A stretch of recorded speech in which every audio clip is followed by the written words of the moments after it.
கிறிஸ்துவுக்குள் மிகவும் பிரியமான தெய்வ பிள்ளைகளை, பரலோகமன்னா நிகழ்ச்சியின் மூலம் உங்களை சந்திப்பதில் என் இருதயம் கர்த்தருக்குள் மிகுந்த மகிழ்ச்சி அடைகிறது. இன்றைய பரலோகமன்னா கர்த்தருக்குள் மன மகிழ்ச்சியாயிர. பிரியமானவர்களே, மன மகிழ்ச்சியாக இருக்க வேண்டிய ஒரு பெரிய கடமை உங்களுடையது, என்னுடையது. மன மகிழ்ச்சியை கர்த்தர் கொடுக்கிறார். மன மகிழ்ச்சியாக இருப்பது யாருடைய பொறுப்புனா உங்களுடைய பொறுப்பு. ஏன் அப்படின்னா வேதம் சொல்லுகிறது, சங்கீதம் 37:4 வாஸ்து பாருங்க, கர்த்தருக்குள் மன மகிழ்ச்சியாயிரு. எப்பொழுதும் கர்த்தருக்குள் மன மகிழ்ச்சியாயிரு.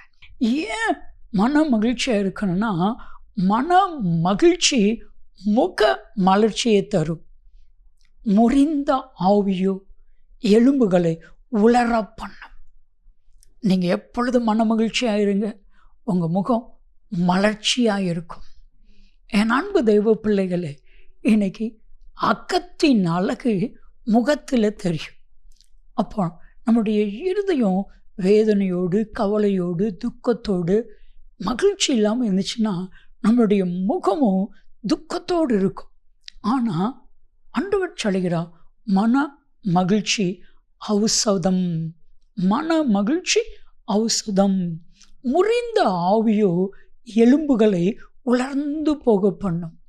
நீங்கள் எப்பொழுதும் மகிழ்ச்சியாக இருக்கணுமா? ஒன்னே ஒன்று வேதம்.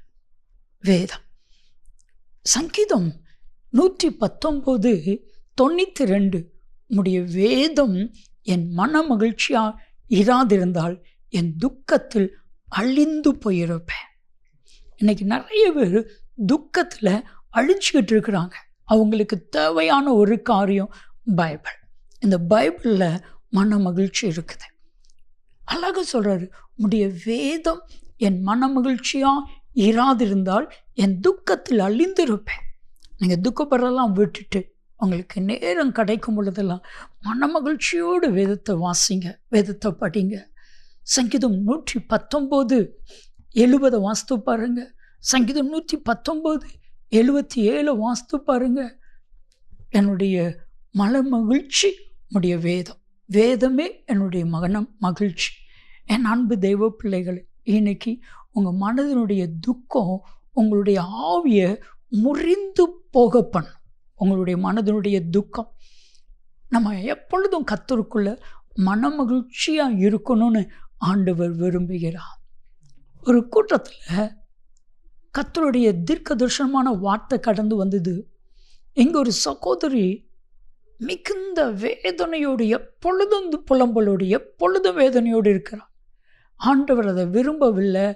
இன்னைக்கு உங்களையும் அறியாத ஒரு மன மகிழ்ச்சியை கொடுக்கிறார் என்று சொல்லி ஆவியானவர் தீர்க்க தரிசனமாக சொன்னார்.